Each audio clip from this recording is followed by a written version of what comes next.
حضرت عثمان غنی رضی اللہ تعالیٰ عنہ فرماتے ہیں کہ جس دن حضور نے تبوک کے لیے جیش اسرا کی اعلان کیا نا، تو حضرت عثمان غنی فرماتے ہیں کہ حضرت ابو بکر صدیق تو سارا مال لے آئے تھے، جناب عمر آدھا لے آئے تھے، مولا علی شیر خدا نے جی کھول کے دیا تھا، لیکن 800 گھوڑے بما پالان کی ضرورت تھی، یعنی 800 فوجیوں کا خرچہ.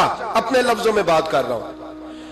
فوجی کا خرچہ کیا ہوتا تھا کہ فوجی کا گھوڑا بھی چاہیے، گھوڑے کے ساتھ کجاوا بھی چاہیے، تلوار بھی چاہیے، نیزہ بھی چاہیے، تیر بھی چاہیے، لوہے کی جیکٹ بھی چاہیے.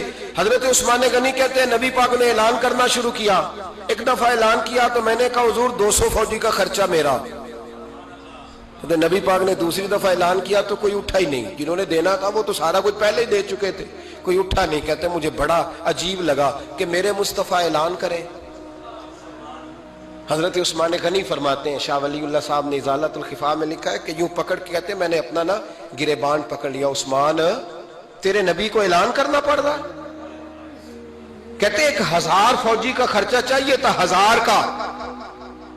عثمان کہتے تیسری دفعہ حضور نے اعلان کیا تو کہا یا رسول اللہ 200 اور ڈال لے. سنو سخی کس کو کہتے ہیں.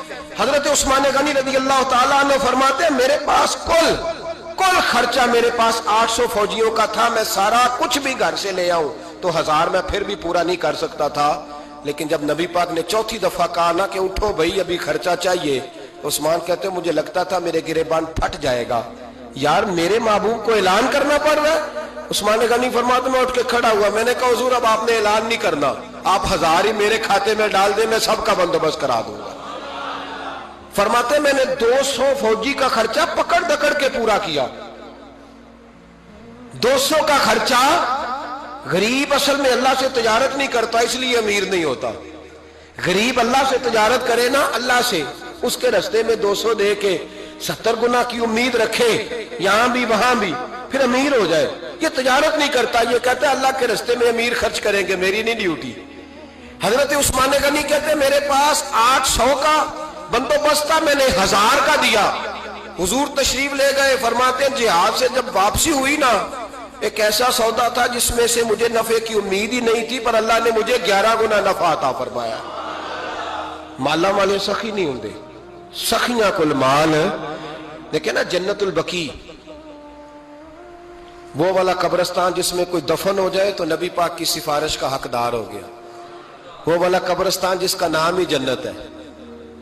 وہاں نا ایک یہودی اپنے جانور باندھا کرتا تھا، تو سرکار ایک دن اس طرف گئے تو واپس آئے. حضرت عثمان غنی قریب کھڑے تھے.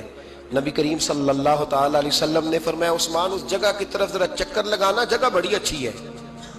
عثمان غنی گئے، جگہ خرید کے واپس آ گئے. حضور نے فرمایا ہوا ہے؟ عرض کی حضور خرید آیا ہوں. فرمایا میں نے تو چکر لگانے کا کہا تھا. کہا یا رسول اللہ آپ نے یہ بھی تو فرمایا تھا جگہ بڑی اچھی ہے. تو جس کو آپ نے اچھا کہہ دیا یہودی کے پاس تو نہیں نہ رہنی چاہیے، تو میں نے خرید دی. شرم نہیں آتی لوگوں کو. حضرت عثمان کے بارے میں بات کرتے ہیں جس قبرستان میں سیدہ پاک بی بی صاحبہ حضرت فاطمہ الزہرا آرام کر رہی ہے، وہ زمین حضرت عثمان نے تحفہ دی ہے. حیا نہیں آتی بات کرتے؟ شرم نہیں آتی؟ یہ صدقہ سیدہ فاطمہ کا ہی ہے، انہی کے لیے اللہ نے تحفہ دیا، اور اس کے پیسے حضرت عثمان غنی نے ادا کیے. پھر اس قبرستان میں سیدہ پاک نے آرام کیا، پھر اسی قبرستان میں عثمان ابن مسعود نے آرام کیا، پھر اسی قبرستان میں حضرت حلیمہ سعدیہ لیٹی ہوئی ہے، اسی قبرستان کے اندر نبی پاک کی زوجہ سیدہ عائشہ آرام کرتی ہے، پھر اسی زمین پر میرے محبوب کے پیارے نواسے امام حسن آرام فرمائے. حضرت عثمان غنی رضی اللہ تعالیٰ عنہ کے بارے میں بات کرتے تیری زبان نہیں کامتی؟ ان کو بات کرتا ہے جن کے تحفے اہل بیت نبوت نے قبول فرمائے اور وہاں آرام کرنا انہوں نے پسند کیا. اتنا بڑا جرت بند ہو گیا تو. حضرت سیدنا عثمان غنی رضی اللہ تعالیٰ عنہ سخاوت کی تو کمال کر دیا حضرت عثمان غنی. اور پھر ضرورت سے زیادہ پیسے دے کے، وہ کنویں کی بات بڑی معروف ہے، میں نے بس اشارہ کرنا ہے.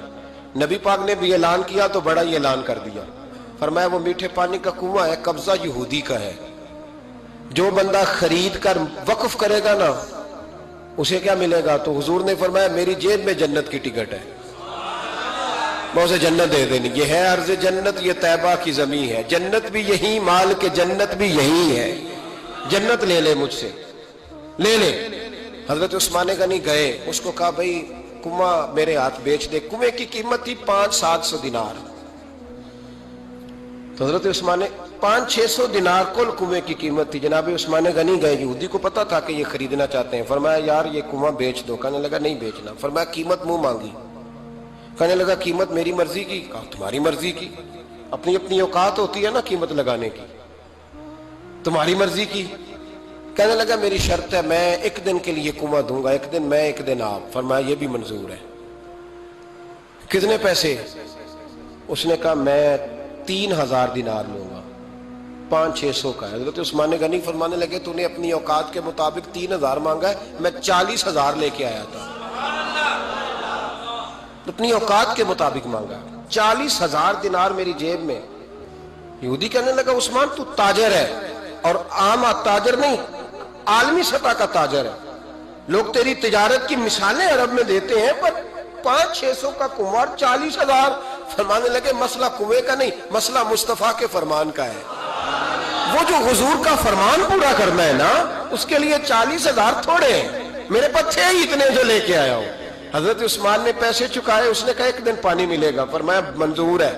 وہ ایک دن بیچا کرتا تھا پانی. حضرت عثمان نے اعلان کر دیا جو میرا دن ہے نا فری پیو، اپنے بھی پیو، بیگانے کا اعلان کوئی نہیں کرنا، میرا کوئی پروگرام نہیں. لیکن آپ مطلب ہلکا ہلکا ایسے ایسے دیکھیں گے، سوچیں گے، غور کریں گے. او بھائی پیسہ بھی بانٹنے سے، چلو بولو تو صحیح نا، اس پر بھی آپ حامی تو بھرے نا، سچی بات کر تو لینی چاہیے نا. چلے عمر آپ 2 سال کے بعد کر لینا، 6 سال کے بعد کر لینا، پر ہاں نہ تو صحیح کرے نا. پیسہ بھی ہمیشہ بانٹنے سے.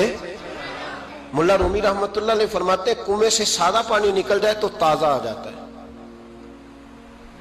اور اگر پانی کنویں کے اندر رہے سارا ختم نہ ہو تو باسی ہو جاتا ہے. اس لیے فرمایا کرتے تھے میں اس کنویں سے پانی پیتا ہوں جس پہ رش زیادہ ہوتا ہے، اس لیے کہ وہاں سے پانی ختم ہوتا ہے تو تازہ آتا رہتا ہے. فرماتے تو اللہ کے رستے میں سارا خرچ کر دے، اللہ تازے عطا کر دے گا اور پہلے سے زیادہ عطا کر دے گا.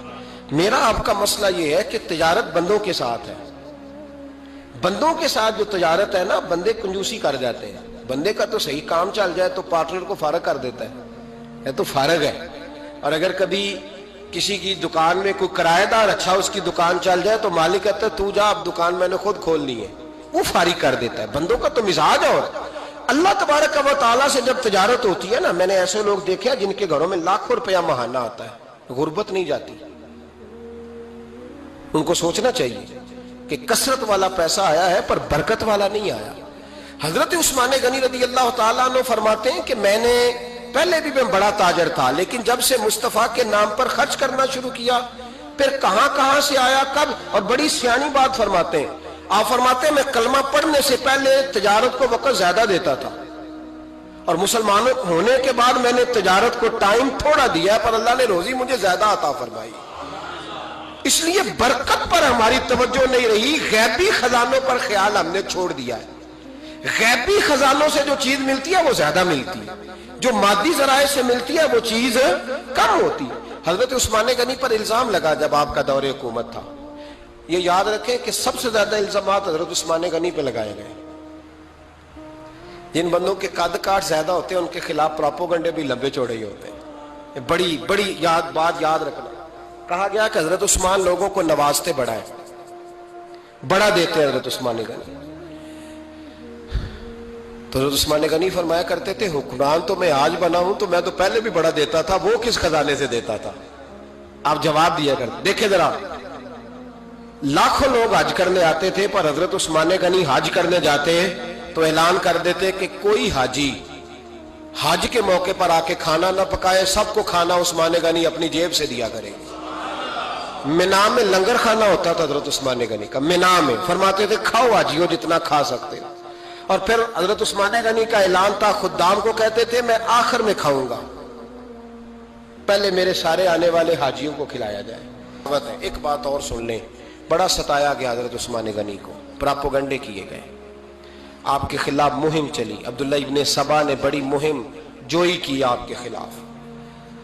یہودیوں نے مسلمانوں کا روپ دھار کر بڑا آپ کو ستایا، تکلیفیں دی، جی آپ اپنے رشتہ داروں کو بڑا دیتے ہیں، فرمایا کرتے تھے جیب سے دیتا ہوں، مال خزانہ سے نہیں دیتا۔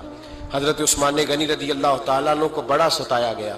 یہ واحد خلفائے راشدین میں خلیفہ ہے جن کا 40 دن پانی بند کیا گیا، کھانا نہیں آنے دیا گیا، لیکن کمال ہستی حضرت عثمان غنی کی۔